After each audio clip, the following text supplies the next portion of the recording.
Hello and welcome. It is I, the OGGM, and not this guy who we're looking at. So I've been told to take a look at this video from the DM's lair and review it. It's about something called the Hickman Revolution, and apparently it's pondering the idea that somehow Tracy Hickman revolutionized D&D or changed D&D or made D&D worse, or I don't know. I wasn't even aware there was a Tracy Hickman revolution. Now, the only Tracy Hickman I'm aware of that has any connection with Dungeons and Dragons is, of course, Dragonlance Hickman. Before Dragonlance, Tracy and Laura, his wife, did have a little interaction with TSR. They wrote the adventure module Rahashia, which you've probably never heard of, and the much more popular Pharaoh, which is considered by many to be one of the best original D&D modules, and strangely enough, one of the few modules Wizards of the Coast hasn't upgraded to 5th. They also worked on the beginnings of the Desert and Desolation series from 1982 to 1983. They did some work on Ravenloft, which was 1983, which again, of course, is considered one of the best D&D supplements ever. They wrote some supplements for the Gangbusters role-playing game, and they contributed to some other portfolio stuff. And apparently they're considered fundamental in the shift of role-playing module design sensibilities, in that they added the cerebral plots that you find in Ravenloft. I mean, Pharaoh is definitely a dungeon crawl. It's a classic dungeon crawl with a really great story, so I don't know how that's revolution. But other than that, yeah. So let's take a look at this, and of course, Dragonlance. Now, let's take a look at this and see what this individual is talking about, the Hickman Revolution. So yeah.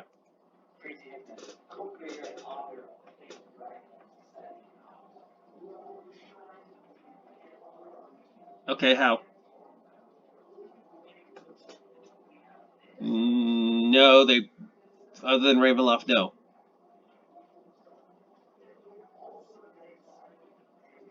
No, I would say no.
Commercial. Unfortunately, we got to watch this. I apologize.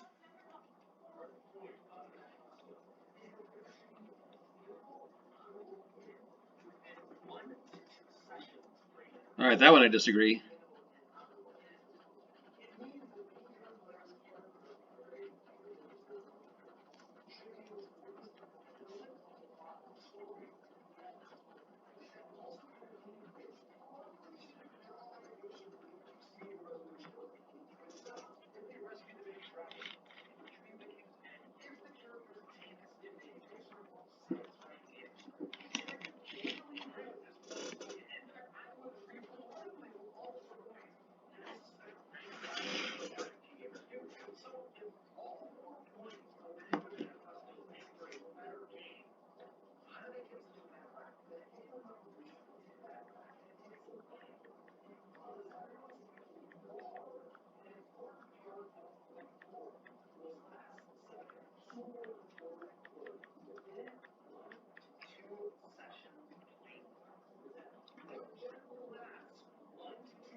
Well, that's true. It is nearly impossible.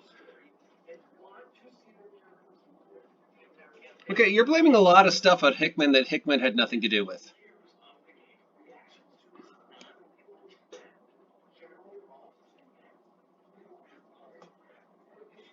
So the Critical Role fans. That's not true.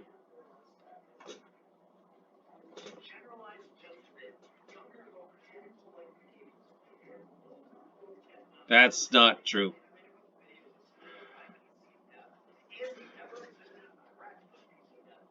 Yes. Yes. If there's no conflict, if there's no threat, there's no game.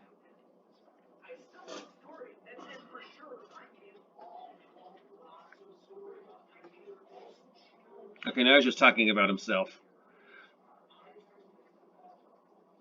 All right. So the main point of this is that Tracy Hickman, in a module, wrote a manifesto about that module and how Tracy Hickman wanted to write games for the product line that Tracy Hickman was going to create.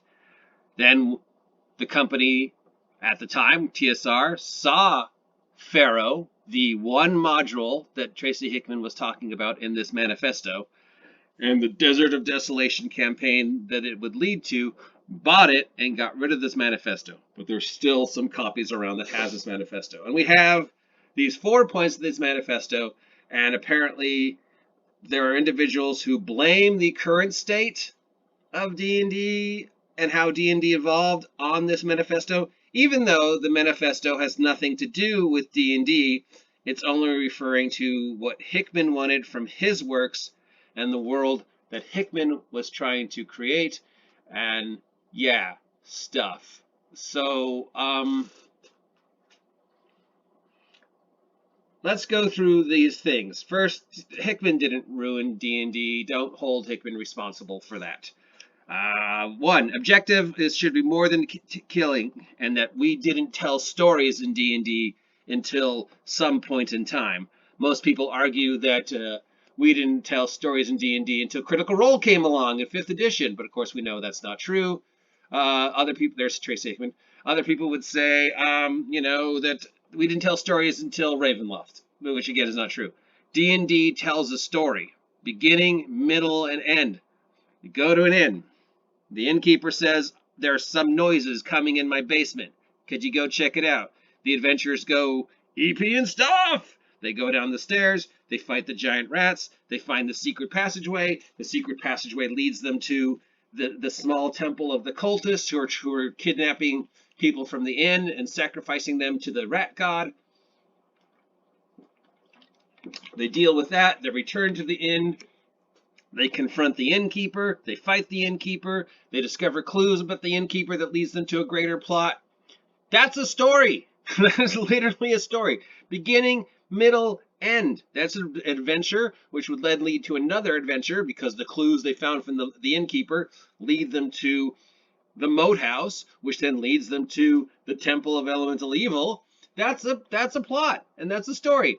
How people approach that story, some people love the story and want to talk to the innkeeper and want to seduce them and want to explore the town and want to infiltrate the cult. Others are just like, yeah, kick open the door, kill the monsters. But this prejudice that how we played in the 70s and 80s and 90s was just murder hobo, and yes, murder hobos existed, is dumb.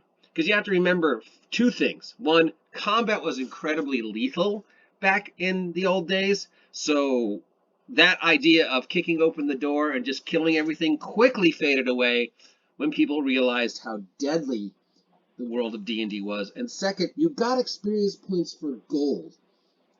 And when you're getting experience points for gold instead of killing things, you tend to think differently.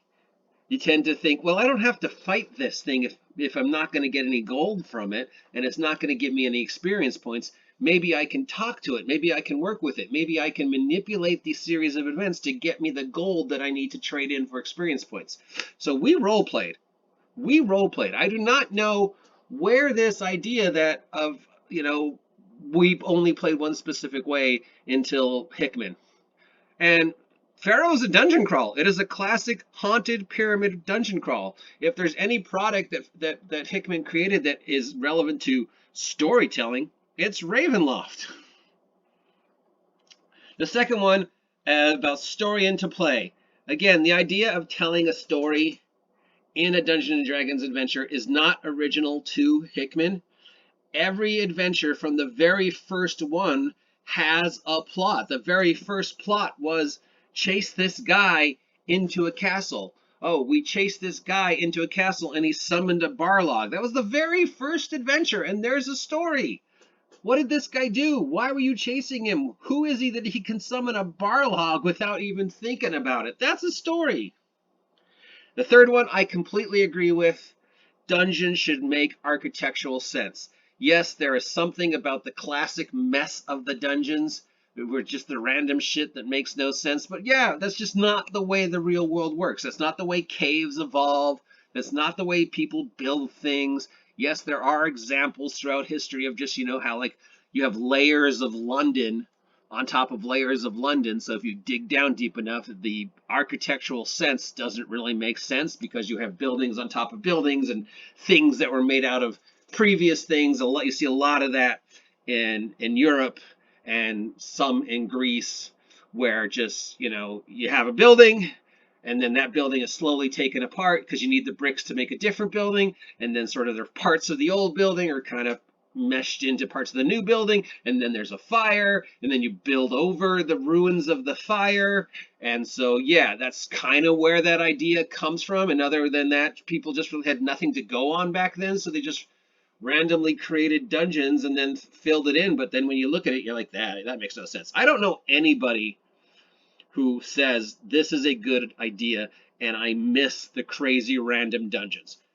Dungeons should tell a story and make architectural sense. Even crazy Undermountain level should make architectural sense and tell stories. And if you look at Greyhawk, castle and you look at Undermountain, there is an architectural story. There are layers, and each layer tells a story of the evolution. So, yeah, again, that's this.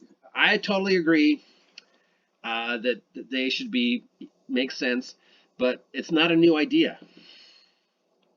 Number 4, the adventure should end in 2 sections, and the plot should have some relevance to the evolutions of the characters. Again, absolutely true. Again, Hickman was talking about a module. Pharaoh was supposed to have a beginning, middle, and end, and be resolved in like 2 or 3 episodes. And how the characters are relevant to the plot is relevant to the story of Pharaoh and the fallen king and saving the river and changing the course of events and learning the history of this place and how their actions have made the world a better place. Yes, he's talking about modules. The idea that modules can become interconnected modules, that's not Hickman. That was going around before Hickman. G1, G2, G3, D1, D2, D3, interconnected story. The idea that you take a character from 1st to 20th level, that's the dream. And again, that's not Hickman's idea. That was always the dream, that you could take a character to max level. But that the character should live to see the end of the story? No. That's much more recent, buddy. I'm sorry. You can't blame that one on Hickman. You can't blame that one on anything that we did in the 80s or 90s. That's all Critical Role. That's all 5e and some 4e. And the idea that I have to live to see the end of what happens to the adventure and my character can't be hurt. That's not on Hickman. That's not on how we played in the 70s or 80s or 90s. That's all 2014 on. That's 5e, buddy. That's Critical Role. You can blame that on those guys.